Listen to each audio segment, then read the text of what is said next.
بسم اللہ الرحمن الرحیم۔ شروع کرتا ہوں اللہ کے نام سے جو بڑا مہربان نہایت رحم والا ہے۔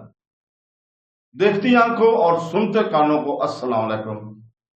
بہنوں، بھائیوں، دوستوں اور بزرگوں، آج کی اس اسلامی معلوماتی ویڈیو میں ہم خلیفہ عباسیہ کے 25ویں خلیفہ القادر باللہ اور خریداروں کے درمیان تعلق کو بیان کر رہے ہیں۔ ایک تفصیلی تجزیے کے ذریعے ہم طاقت کی جدوجہد، سفارتی چالوں اور تفصیلی اثرات کو اجاگر کرتے ہیں جو اس دور کی خصوصیت رکھتے ہیں، یہ بیان کرتے ہوئے کہ کس طرح ان تعلقات کو اسلامی تاریخ کے دھارے اور عباسی خاندان کی میراث کو تشکیل دیا۔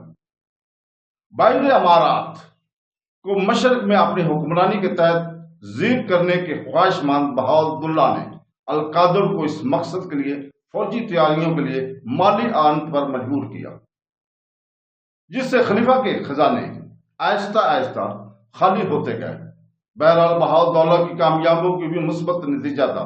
998 میں مغربی ایران پر فتح کے بعد بوید نے اپنی رہائش شیراز منتقل کر دی۔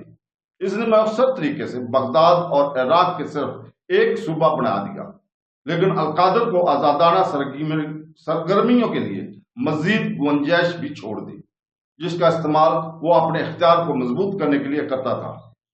جبکہ بہاؤالدولہ نے قبل ازیں خلیفہ عدالت کے ارکان کے طور پر بھی اپنے امیدواروں کو مسلط کیا تھا۔ القادر اپنی چانسری قائم کرنے اور اپنے عہدیداروں کو نامزد کرنے کے قابل تھا۔ اکثر ان عہدیداروں میں سے جو التائی کے متحد خدمات انجام دے چکے تھے، القادر کے پاس ایک الگ پوسٹل اور انفارمیشن سروس کے طور پر بھی ریکارڈ کیا گیا ہے، جسے اس نے دوبارہ قائم کیا۔ دوسری طرف وزیر کی تقرری کے لیے اگلے دور حکومت کا انتظام کرنا پڑتا تھا۔ القادر کے وزیر اعلیٰ کو سیکرٹری کاتب کے لقب سے مطمئن ہونا پڑا۔ القادر کی زیادہ تر خلافت کے لیے یہ عہدہ الحجب النعمان کے پاس تھا، جس نے 992 سے لے کے 1030 میں اپنی موت تک 998 میں مختصر وقفے کے ساتھ خدمات انجام دی۔ بہاؤالدولہ کا انتقال 1012 میں ہوا اور اس کے بعد اس کا بیٹا سلطان الدولہ تخت نشین ہوا۔ جانشینی نے عراق میں خریدار طاقت کے زوال یا بڑھتے ہوئے سنی شیعہ کشیدگی کو روکنے کے لیے کچھ نہیں کیا۔ بہاؤالدولہ کے بعد آنے والے بوئید امیر بھی آپس میں بالادستی کے لیے ایک بے لگام مسابقت میں تیزی سے مصروف تھے، جس میں بغداد اور خلیفہ کا کنٹرول، جو لقب اور قانونی حیثیت کے نشانات سے دے سکتا تھا، مرکزی اہمیت کا حامل تھا۔ اس کے نتیجے میں القادر کو عمل کی زیادہ آزادی ملی اور اسے بہاؤالدولہ کے جانشینوں کے ساتھ بہت بہتر اور زیادہ مساوی مقام پر رکھا گیا، جو خلیفہ کے ساتھ اچھے تعلقات برقرار رکھنے میں محتاط تھے۔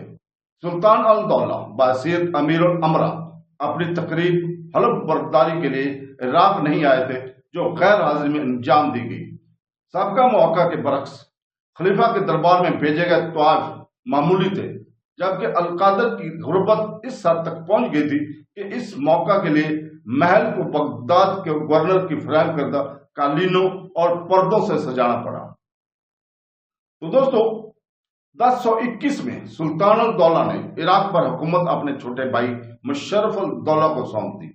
مؤخر ذکر مارچ 1023 میں بغداد آیا اور القادر کو اپنے پاس آنے کا حکم دیا۔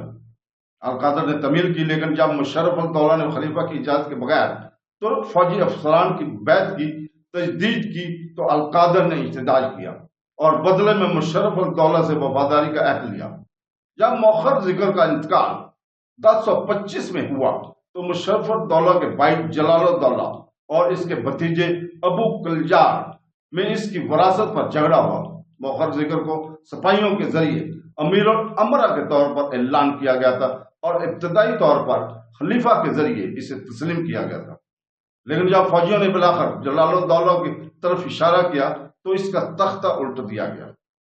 خلیفہ نے ان واقعات میں مرکزی کردار ادا کیا۔ جلال الدولہ کے حق میں ترک سپاہ کے ساتھ ثالثی کی، تاکہ مورخ بوسے کے مطابق جلال الدولہ کے تنصیب القادر کا کارنامہ تھا۔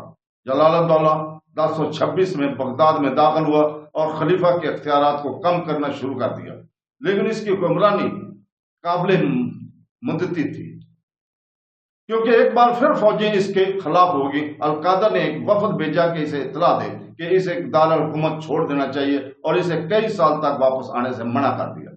خریداروں کے خلاف اپنے اقتدار کو دوبارہ قائم کرنے کے لیے القادر کی کوششوں کو اس وسیع عوامی حمایت سے مدد ملی جس پر وہ بغداد کی سنی آبادی میں شمار ہو سکتا تھا۔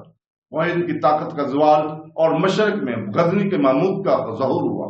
نہ صرف کہ سیاسی مخالف بلکہ سنی راسخ عقیدہ کی چیمپئن بھی القادر کی طرف سے محمود کی پہچان خریداروں سے آزادانہ طور پر ہوئی، جبکہ اس کے برعکس محمود کا اس کی حکمیت کو تسلیم کرنا خلیفہ کے عہدے کو بڑھاوا تھا۔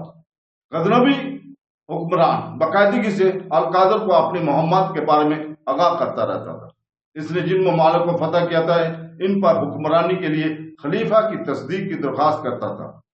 القادر کے پاس محمود کے فتویٰ کی خبریں مساجد میں عام طور پر پڑھی جاتی تھی۔ یہ اشارہ جسے مورخ طیب الحبری نے خریداروں کے خلاف مشکل پردہ پوشی کے طور پر کیا ہے، اور اس کے نتیجے میں محمود کا اعلیٰ القابات سے نوازے والی امیر المومنین، دوست، وفادار کمانڈر یا دولہ ابن الملا، ریاست کا دایاں ہاتھ اور برادری کا امانتدار، جیسا کہ مورخ مائیکل وضاحت کرتا ہے، یہ انتظام دونوں آدمیوں کے لیے موزوں تھا۔